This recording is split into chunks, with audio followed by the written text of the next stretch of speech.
Do you guys have any places like this right around your home that like nobody takes advantage of and forgets about, takes for granted?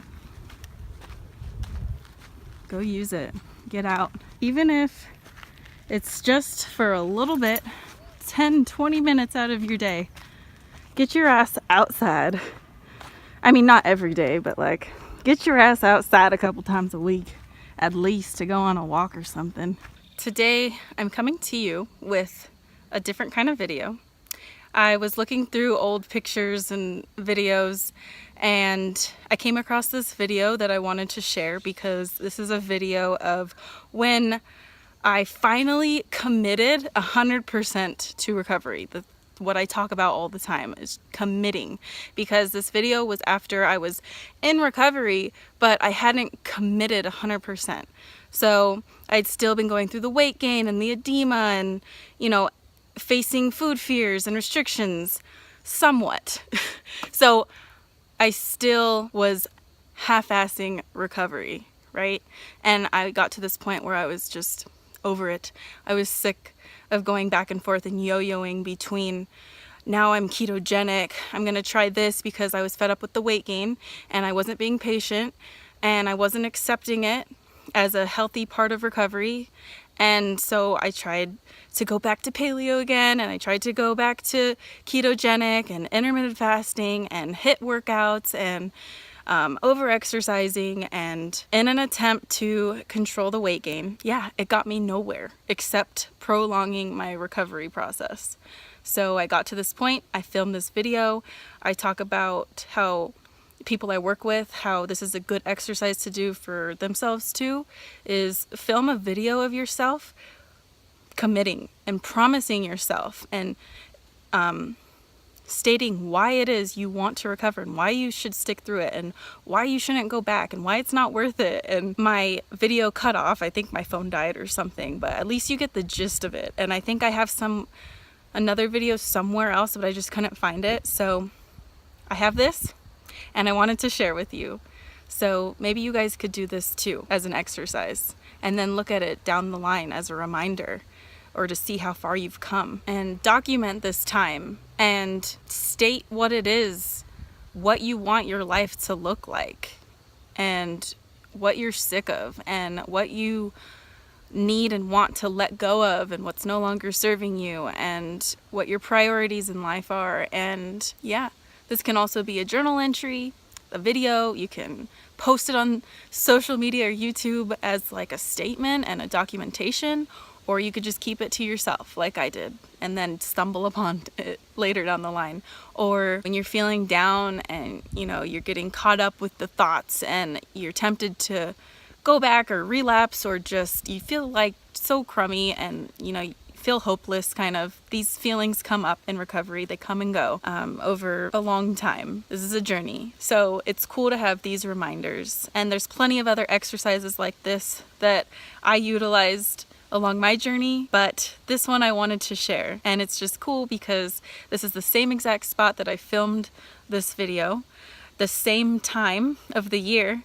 So it's kind of cool to sit here and reflect back on that time, and to just really see how far I've come and how grateful I am to be out of that mess, and how motivating it is. Even though I already feel like I don't want to ever go back to that, it's even more motivating, like, wow, yeah, like, thank fucking God I'm not going back to that place. And to see it gets better. Life now versus then, versus the year before that, like in the hardcore disordered eating lifestyle. It's a godsend. I made it out alive, and that you can overcome this mentally and physically and emotionally. And I'm not superwoman. I still have my human things that I experience, the ebb and flow, the roller coaster, the ups and downs.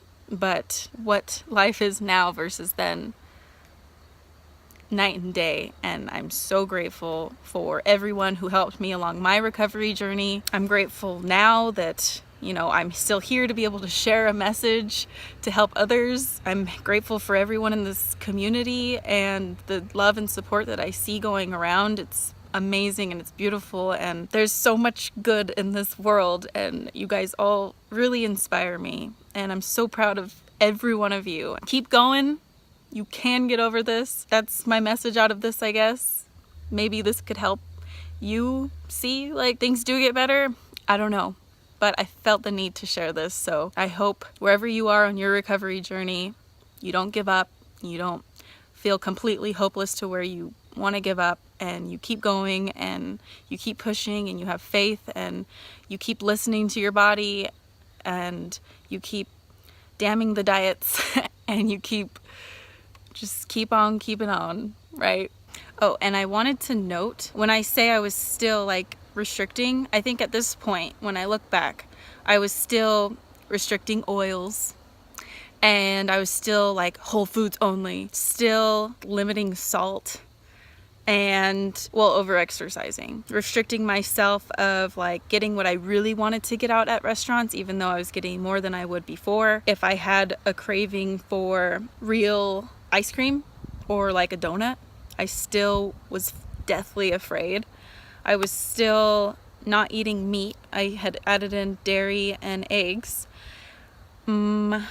which meat helped a lot with me personally. I'm not saying you have to do that. So after that, I let go and I started to face those still few fears that I was holding on to. I think I hadn't even faced pizza yet. And if you guys follow me on Instagram, that's like my #1 favorite food. I don't have it all the time, but like I do have it when I want it. So as you can see, I was in denial still. 4 to 5 months still into my recovery. I'd gotten my period back at least, but I was still restricting, I was still having significant issues. You know, I wasn't able to sleep at night, and I felt like it's a weird feeling to explain. Some of the people in my Facebook group have voiced it too, and I can completely relate. I felt it where, you know, the only way you could calm this feeling of like your nervous system on fire, or like you're feeling dizzy or shaky, I guess I can explain it like that. The only way to stop this and to be able to go to sleep again, whether it's not being able to fall asleep right away at night or in the middle of the night, was to get up and eat something. That was the only way. So obviously, even though, you know, I and these people are eating like over 2,000 calories a day, it still wasn't enough. And I still was restricting some sources of food that were really beneficial to my body, such as more processed foods in the beginning. And I was not doing well on whole foods only in recovery in the beginning. So that helped a lot. Meat helped a lot. Eggs helped a lot. And just letting go of any fear foods and making every food on the same neutral playing ground. So nothing had control over me. This lowered the binges over time, the extreme hunger, and just everything. Like, that was the turning point in my recovery, is when I finally committed and let go. So that's why I voice this so much. That's why I push it so much. It's so important. And it doesn't mean that you're just going to be a junk food fiend for the rest of your life. That's the beauty of it. You get to a point where you may not even crave that all the time. You know, sometimes I just don't crave chocolate anymore. You know, sometimes I just want savory food and not even sweet food, and vice versa. Sometimes I just want sweeter foods, and sometimes I don't want fruit, and sometimes I do want fruit, and sometimes, you know, it's just you get the point. I've said this enough. So yeah, I just wanted to put that in of what the still restricting meant, because some people don't want to admit that they're still holding on to some restrictions and they're still holding on to some fears, and this is half-ass recovery. You gotta whole ass this process. Okay, enough of that rant. So, all right, here's the video, and it sucks that it gets cut off, but whatever. I am in Oakland, California right now. It is September 13th, and I just need to make this video because it marks the day that I don't give a fuck. Like, seriously, I have spent so much time over the past several years caring so much, stressing so much about food and sourcing and just so many things in general besides food even. And I'm done. I'm so done. It's taken over my life. It's ruined relationships. It's taken away from actually living because you're so worried about your food and when you're gonna eat and what you're gonna eat and how you're gonna eat it and looking a certain way. So yeah, there's the video. And yeah, now you go do that for yourself and see how it feels. Even if you don't feel like committing 100% right now, still make the video. You know, the more you talk yourself into something, or the more you challenge how you actually, or you think you're feeling, or what you're thinking and your thoughts, and the more you write it down and the more you fake it till you make it kind of stuff. I know it sounds cheesy and weird, and I didn't believe it. I thought it was a bunch of bullshit in the beginning, but I come to realize that that stuff kind of works. So just keep doing stuff like this. You never know.